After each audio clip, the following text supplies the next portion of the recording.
Kejaksaan Tinggi Sumatera Barat akhirnya menahan satu lagi tersangka kasus dugaan korupsi pembayaran ganti rugi lahan tol Padang Sicincin berinisial SY.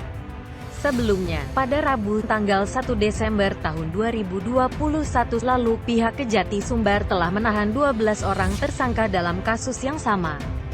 Saat itu, tersangka SY belum bisa ditahan karena dalam keadaan sakit. Hari ini tim penyidik kembali menahan satu tersangka. Yang bersangkutan sempat diperiksa di kantor Kejati sebelum ditahan, kata Asisten Intelijen Kejati Sumbar Mustakepirin, Rabu tanggal 8 Desember tahun 2021 beberapa waktu yang lalu. Usai diperiksa, tersangka SY langsung digiring menuju ke rumah tahanan negara kelas 2B Padang. Dengan ditahannya SY, maka seluruh tersangka dalam kasus dugaan korupsi pembayaran ganti rugi lahan tol saat ini telah ditahan oleh Kejati dengan total 13 orang.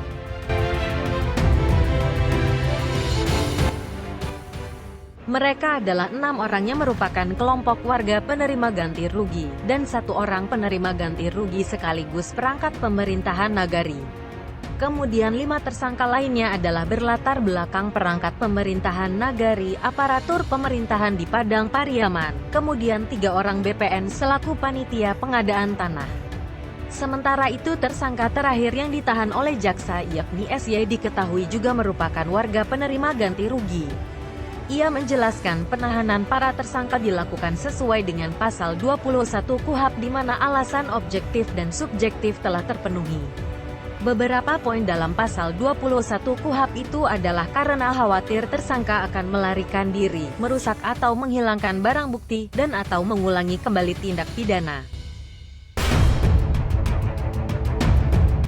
Mustakepirin menyatakan pihaknya terus memproses dan melengkapi berkas kasus dugaan korupsi yang diperkirakan telah merugikan negara 28 miliar itu.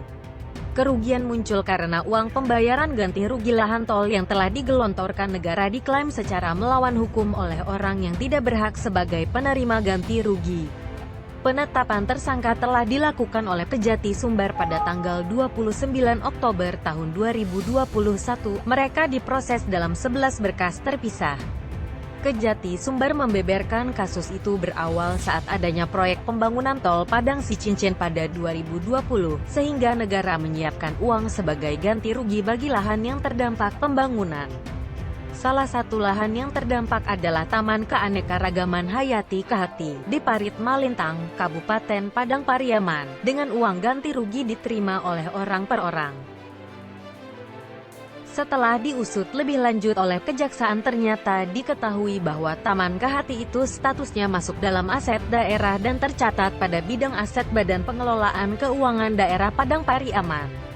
Lahan itu termasuk dalam objek ketika Kabupaten Padang Pariaman mengurus pemindahan ibu kota Kabupaten IKK ke Parit Malintang pada 2007. Pengadaan tanah dalam kegiatan pemindahan IKK saat itu dilengkapi dengan surat pernyataan pelepasan hak dari para penggarap tanah serta dilakukan ganti rugi. Lahan kemudian dikuasai oleh Pemkab Padang Pariaman dengan membangun kantor Bupati 2010, Hutan Kota 2011, Ruang Terbuka Hijau 2012, Kantor Dinas 2014, termasuk Taman Kehati 2014 berdasarkan SK Bupati seluas 10 hektar. Pembangunan dan pemeliharaan Taman Kehati saat itu menggunakan dana alokasi khusus Kementerian Lingkungan Hidup serta APBD Padang Pariaman.